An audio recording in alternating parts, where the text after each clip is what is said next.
Encounter జరిగిన సమయంలో దుండగులు అక్కడ ఉన్న స్థానికులపై కూడా కాల్పులు జరిపారు. దీంతో ప్రజలు భయభ్రాంతులతో పరుగులు పెట్టారు. ఎన్కౌంటర్ జరిగిన తీరును ప్రత్యక్ష సాక్షులు ఈటీవీకి వివరించారు.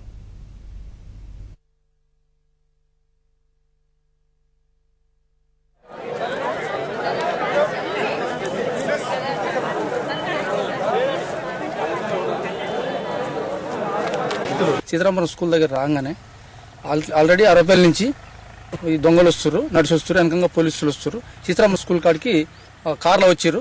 కార్లో రాగానే వాళ్ళు సీఏ గారు కాల్చగానే వాళ్ళు కూడా ఫైరింగ్ స్టార్ట్ చేశారు. అక్కడ మామూలు వ్యక్తులకు 10 మంది దాకా వాళ్ళు ఉరికిరు, పోలీసులు వాళ్ళతో ఉరికిరు. ఈ లోపల వీళ్ళు పరారయ్యారు. ఇది వాస్తవం. వాళ్ళు మళ్ళీ కాల్పులు జరిపి ఇటు అరబెల్లి మీదగానే ఒక బండి తీసుకొని వెళ్ళిపోయారు. నడుచుకుంటే పోయారు వాళ్ళు.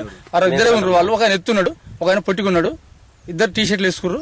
వాళ్ళు మామూలుగా గన్స్ పట్టుకొని, గన్స్ పక్కన మఫ్లర్ కప్పుకొని, తుపాకు లోపడుకొని, సంచులు పట్టుకొని పోతురు. ఇంతే. ఎవరితో మాట్లాడుతున్నారా? వాళ్ళతో ఎవరితో వాళ్ళు ముస్లిం స్లోగన్ చేసుకుంటా, అల్లా అనుకుంటా, తుర్కోళ్ళ భాషలో మాట్లాడుకుంటా వెళ్తారు. వాళ్ళు ఎవరికి భయపడకుండా, వణకకుండా గన్నులు పైకి పెట్టుకొని లేపి చూయించుకుంటా వెళ్ళిపోయారు వాళ్ళు. పక్క ఉగ్రవాద